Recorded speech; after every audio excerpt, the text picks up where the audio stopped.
Saving the multiverse. Stakes can't get any higher. Unfortunately, even 89 Batman can't save this dumpster fire. What's up, guys? How you doing? Welcome back to the channel. Glad you stopped by. And if you're brand new, hey, welcome. Grab a seat and stay a while. But do me a couple favors first. Go down and hit that subscribe button. Then go next door, ring that bell, make sure it says all so you know when the next video pops up. Hit that like button. And before you head out, drop a comment.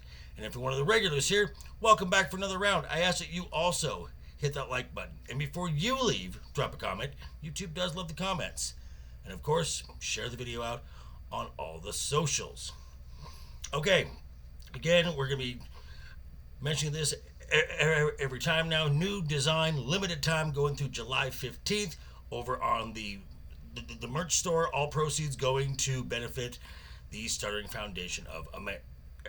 Link will be in the description.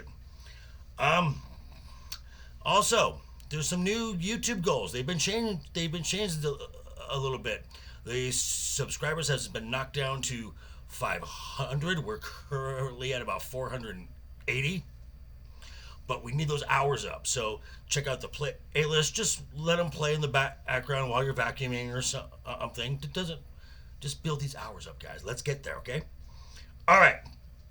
Topic at hand. So The Flash has been out.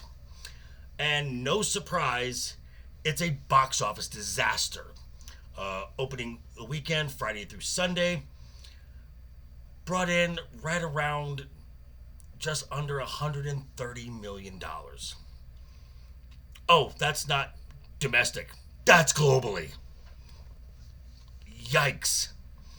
A film that has been in production hell for at least 6 years. A film that had to deal with a pandemic, and a film that had contractual obligations in overseas markets, so it had to be released. Otherwise, we would have never seen this film. Ugh, unfortunately. And frankly, the DC films that we're getting these four are lame duck holdovers from the Snyderverse. So there's really no interest because these stories aren't going anywhere. Now, as per usual, I watched this film so you don't have to. And I'm going to give a quick synopsis, what I liked, what I didn't like, and then my final thoughts. So, possible spoilers ahead, you've been warned. Okay, so the story loosely, and I mean loosely, follows the Flashpoint story from the comics in August of 2011, and it was shown in the animated film, The Flashpoint Paradox, which can be seen on Max. So, long story short, Barry Allen, the Flash, is able to tap into the Speed Force and is able to time travel. He goes back and prevents his mother being killed, which thus his father is no longer accused of the murder. Well, problem is Barry creates a alternate timeline where nobody with superpowers exists, and in order to save the world from an alien invasion, and thus every world by the end, he has to enlist the help of Bruce Wayne to prevent to prevent this invasion from the aliens. Okay, and then he has to set the timeline proper again. If that sounds like a mess, it is. Now, the things I liked, the recreation of Wayne Manor from the '89 Batman film, especially the kitchen, which is where a significant action piece was shot. Very accurate, nicely done. Oh, and I liked the Mercedes-Benz that Bruce Wayne was driving around. That was nice. It was nice. That's about it. Because the things I didn't like, where do I start? Well, I'm going to start with the elephant in the room, and that is Ezra.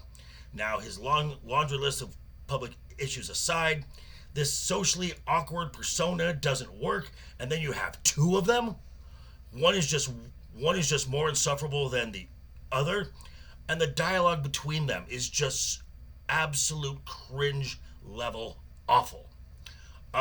In the early scene where the Flash has to rescue a maternity ward full of babies, the wing of the hospital has collapsed and they're falling out the window. And what we get is an obvious ripoff of the Quicksilver slow-mo scenes from the recent X-Men films. You can't make a display of his power any other way. Didn't like it. Again, race swapped Iris West. Can we stop the genocide, please? And I'm just going to leave that there. The Zod storyline is stupid. Absolutely stupid. This film also brings back events from Man of Steel with General Zod, only Superman is killed. Yep, that happened.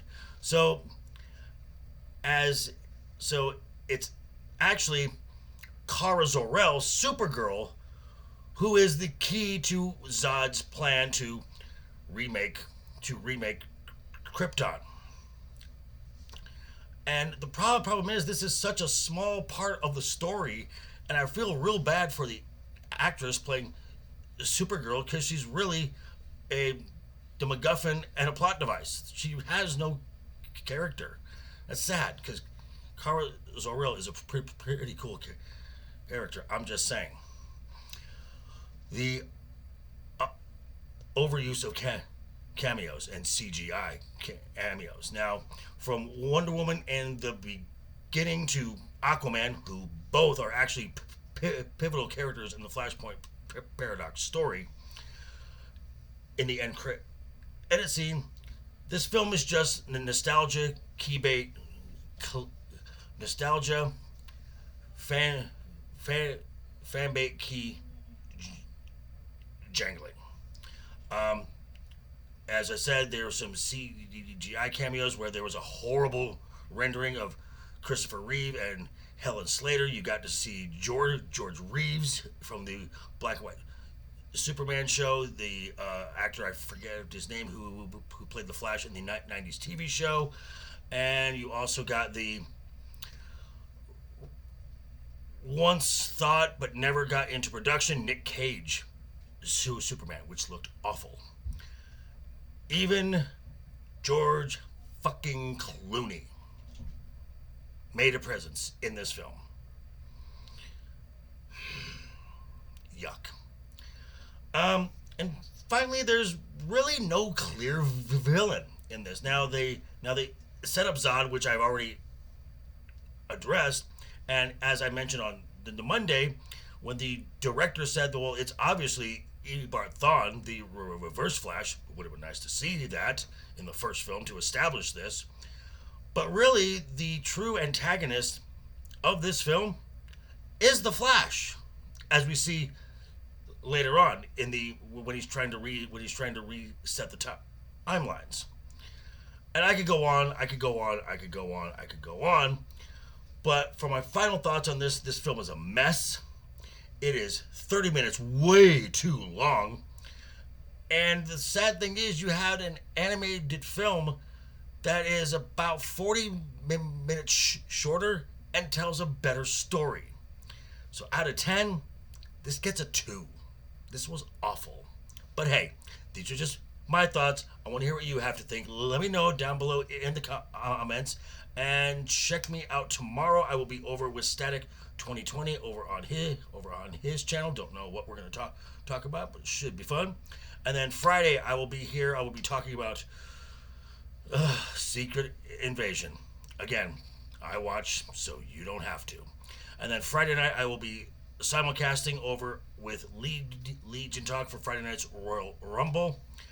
Yeah, thanks for stopping by, guys.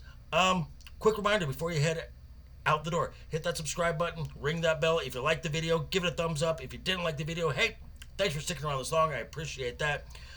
I will see you very soon. Have a great rest of your week, and always have fun. Hashtag keep talking, and always keep that smile on your face. Toodles.